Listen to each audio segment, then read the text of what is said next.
Yeah, this is an elite guy, and one of the things I love about him, you mentioned the K rate, and he can strike you out, but what he did last start against the Cardinals lineup that doesn't strike out a whole lot is he attacked them. He used all of his pitches. He went right after them, allowed himself to get those easy outs, allowed himself to stay in the game longer, ended up giving him 6 1/3 innings. What I really love about him is that he can come at you in so many different ways. He has the four-seam fastball. He's got a sinker. He's got the really good breaking balls that he's had since day one, and we'll get to that next.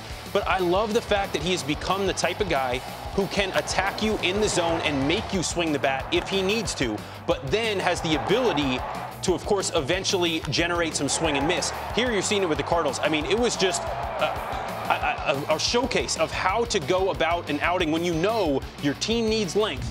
I'm going to attack these guys. They don't strike out much. That's what I'm going to do. I'm going to take you back to his first start because realistically, I caught this.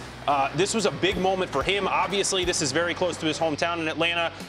To me, you know, this was a big moment for me. My first year as a Met, I got to catch him. He was a really big up-and-coming prospect for them, and you saw it right away, the stuff he had. The four-seam fastball was there, the swing and miss breaking balls. He had electric stuff, but he got in a ton of 3-2 counts in this outing. He had a ton of opportunities where he could have potentially shortened the outing, ended up with 5 walks, gave up 4 hits. This was all in 6 innings, but it cost him 100 and some pitches, ended up with 7 strikeouts. He's become the type of guy that understands how to utilize his body, his mechanics, his system. Now, his last outing ends up going 6 1/3 innings, for only 4 Ks, with just 2 hits and 1 walk. He understands how to get guys out, do it quicker, and go deeper into games. That's why he is at the top of the leaderboard most years when he does have a minor injury like he did this year in that innings pitch category. And when he faces this Braves team, that's a swing and miss team. That's a team that does strike out.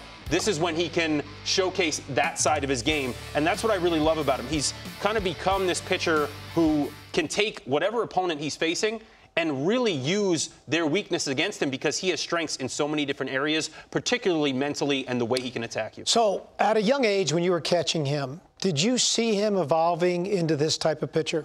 I think the mental capacity was always there. I was just always nervous about his physical ability to stay healthy and get to this point. It takes repetitions to get to the point where you understand your body, understand your mechanics, pinpoint location, and then you get the confidence to attack people the way that he has now. And that's what we've seen pretty much in that last year in New York and now since he's been in Philadelphia. And forgive me, I did not set that up as well as I could because then, you know, Anthony's saying, I caught his first game. He wasn't watching it from the stand. He was catching his first game. So I'll throw that in there. And that was the question I was going to follow up with, like, because again, it took him a while to develop with the Mets. It did. The Phillies paid him before he really started performing, but then he did.